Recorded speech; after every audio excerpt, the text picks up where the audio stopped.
Hi everyone, welcome back to my channel. Today I'm going to be answering a couple questions about my Lennon the Bunny videos. Also, if you want to know why the rabbits are in these setups right now, stay tuned.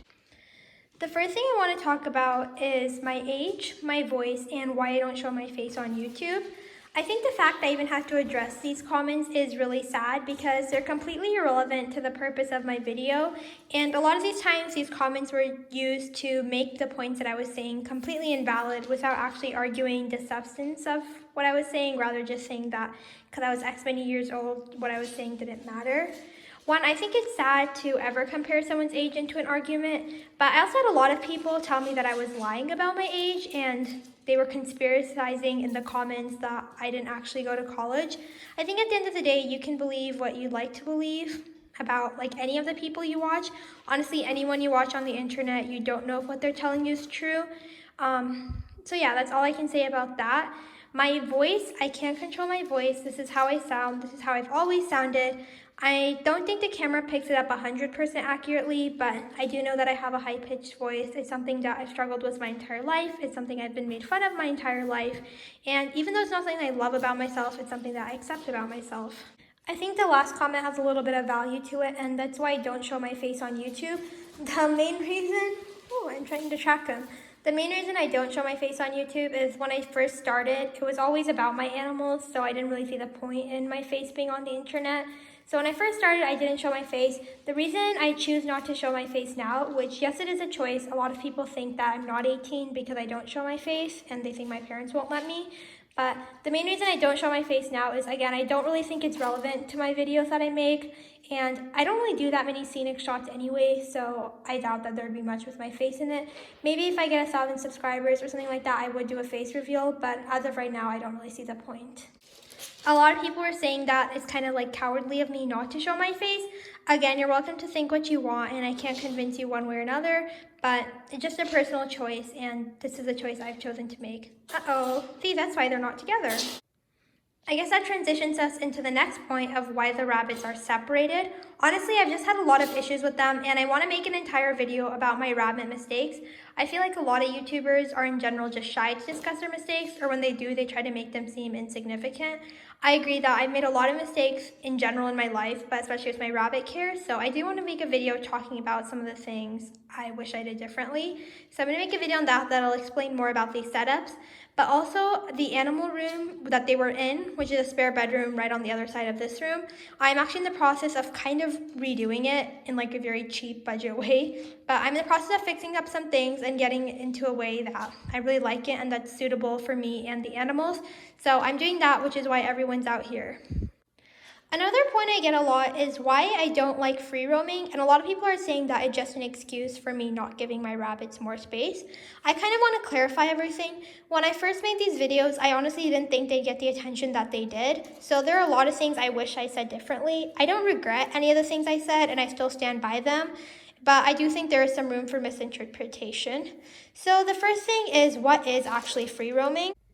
I think sharing a living space with your rabbit can be really great for all parties. It's really enriching for your rabbit because there's always something going on, and it's also way more fun for the owner because you can interact with your rabbit pretty much in every part of your life. You don't have to come into your animal room or go to the rabbit cage to go see them. You can just be sitting on your couch and hanging out with them. It's also, like I said, very enriching for the rabbit because they're probably getting a lot of extra treats and a lot of extra cuddles because they can be with you all the time. It can also really strengthen the bond that you have with your rabbit. So it's not like I'm blind to any of those benefits. My point is that sharing a living space with any animal, rabbit, cat, or dog, or any other exotic pet you choose to have, is a big lifestyle change. And I think that's really important to consider. Everyone seems to have a different definition of what free roaming is. In my opinion, or what I always thought free roaming was, is when you share a living space with your rabbit. I also felt like this is what Lennon the Bunny's YouTube channel was advertising. At the end of the day, I think the sad truth is that when people buy rabbits, they take it a lot less seriously than they do when they buy a dog or a cat. Now, don't get me wrong, there's plenty of people who buy a dog intending on keeping it in a crate all day or keeping it as a full-time outdoor dog, which I personally don't support. And there's a lot of people that buy outdoor cats. But for the most part, when people buy dogs or cats, they're already under the impression that the cat and dog is going to be living in the house with them. But when people buy rabbits, usually as impulse buys, they're buying them to live in a cage. Like we just had Easter, and there's a lot of people who probably purchased really small rabbits that were probably too young to actually be weaned, and they're probably sitting in small guinea pig or advertised to be rabbit cages, which are really not suitable for them.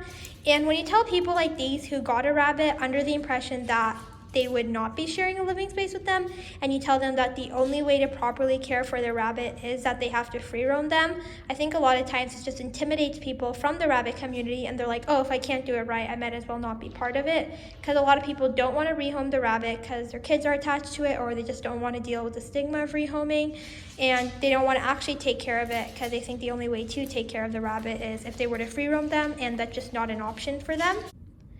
The other thing I said, which I got a lot of hate for, which I do think is fair, is that not all rabbits would enjoy free roaming.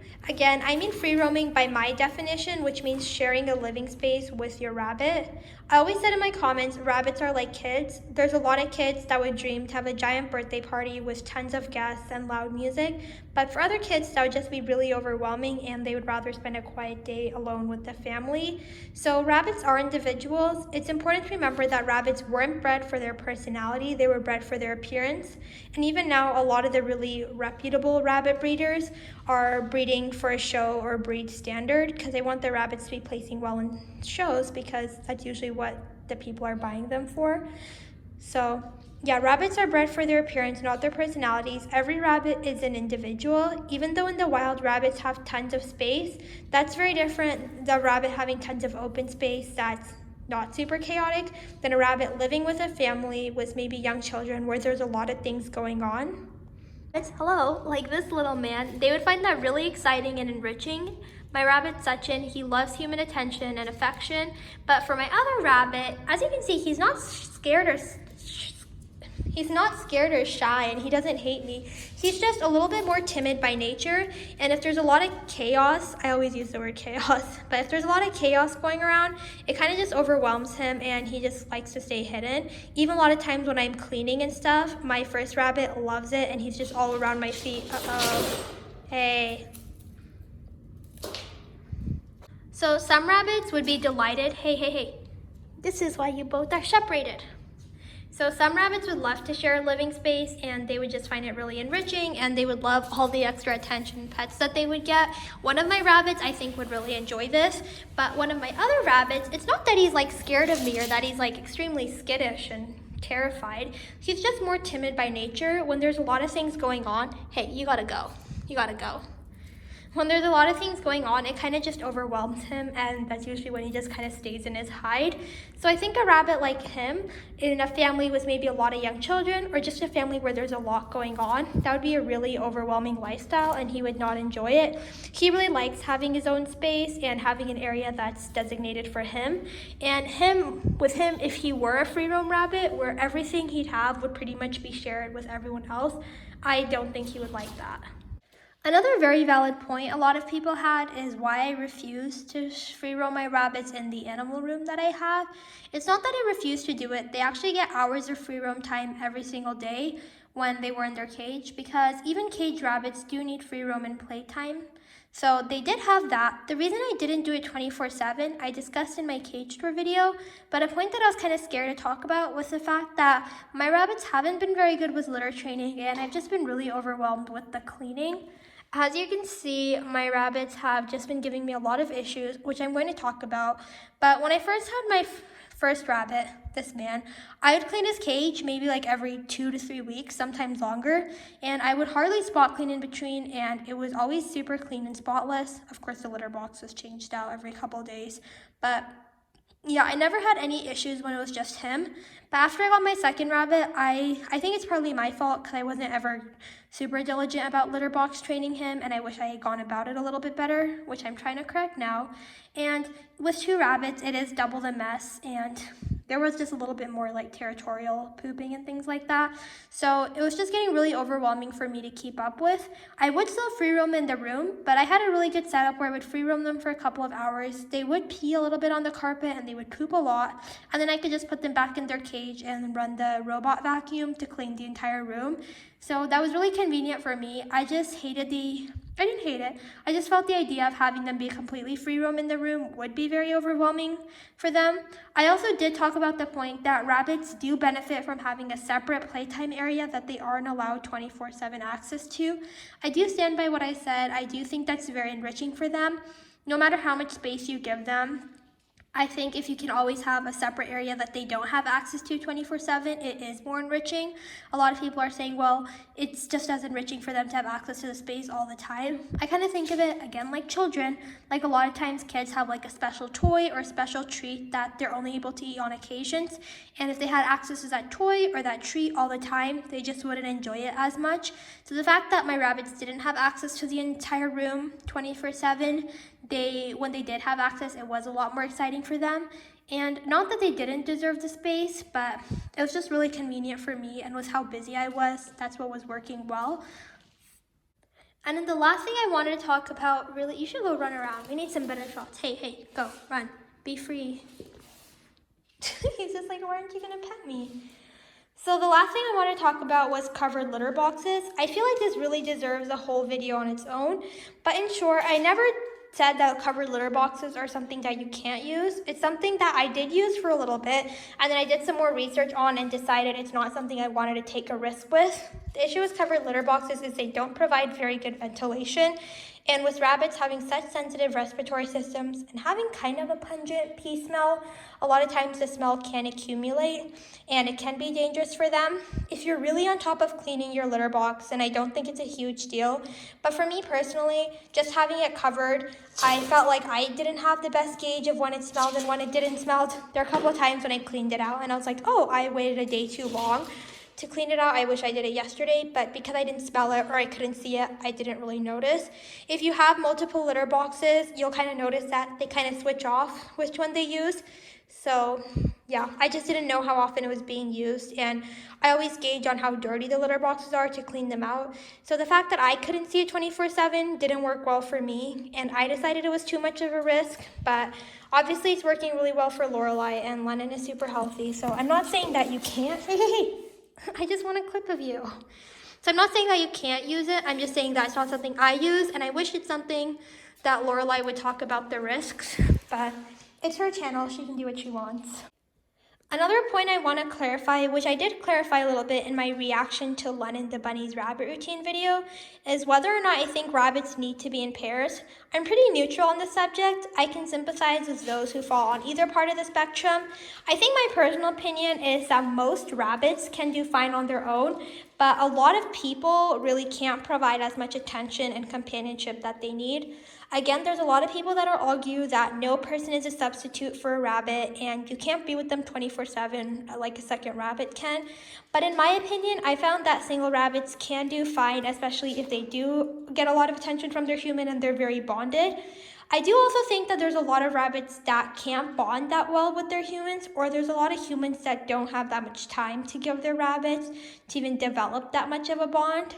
So I do think that a lot of rabbits would benefit from being in pairs. I personally wish that Lorelai was a platform as big as she has, which stressed that a little bit more, because I do think it's so easy to get a single rabbit and neglect them. I just wanted to conclude this video by saying that I know I'm not a perfect rabbit owner. I'm learning more every single day. That's why I still watch Lennon the Bunny's channel, because Lorelai does what she does full time, and she does a lot of great research about rabbits, and she's done a lot of amazing things for the rabbit community. I'm always watching other rabbit channels to learn more information and improve my own rabbit care. So I really don't want you all to think that I hate her channel, but at the same time, I can watch her channel and appreciate her channel, but still disagree with some of the things that she says and promotes. I hope this video clarified a couple of things a little bit. A lot of people have told me that I should stop making videos altogether, which first of all, I do think is quite rude. There's a lot of people that were ironically telling me I was being a hater while they were leaving really rude comments. Like someone called my rabbits ugly. What the heck? These guys are adorable. So yeah, I just think it's important that you realize when you're commenting on the internet, you're talking to real people. And I think with larger channels especially, it's easy to forget that. But I personally read all my comments. I try to reply to most of the comments. There's a couple that at this point I've just responded to the same things over and over again that I'm not responding anymore. But for the most part, I do respond to every comment. I read every single comment. And yeah. Thank you guys so much for watching. I hope you enjoyed this video. I think this will be the last of my Lennon the Bunny series talking about these points, but if there are any new points that I decide I want to talk about, I will talk about them. I do also love making videos that you guys suggest, but I also kind of just make random videos that I find interesting. I just wanted to add this little comment in at the very end. I think the rabbit community is a very passionate place. A lot of people say it's very toxic, but honestly, I feel like a lot of the people in the rabbit community just love rabbits so much that they all want the best for them. But I think it's important to stay in perspective, even though I'm sure we all wish we could. We can't rescue every single rabbit. So the best we can do is invite as many members as we can into the community by being an inviting and positive place. Even if someone isn't doing something to the best of even their ability or to the best of what you would consider, then I still think it's important to be kind to them and still be welcoming into the community. I see there's a lot in Facebook groups where someone will share their rabbit setup where it's a fairly decent sized pen or condo, but they'll just get bashed so badly and you'll never see a post from them again. These are the type of people that you want to keep in the rabbit community and you want to keep involved, because there's a lot of people that don't realize all the complex needs rabbits have, and I think as long as someone is trying their best, they should be encouraged and they shouldn't be scared away. I'm trying to improve my setup and I'm trying to learn more about rabbits every single day. Let me know if you have any feedback for me or anything I could do to improve. I'm really excited to get my rabbit room or my pet room done and show you guys how that's going. So thank you for watching. Be sure to like, comment, and subscribe. And yeah, bye.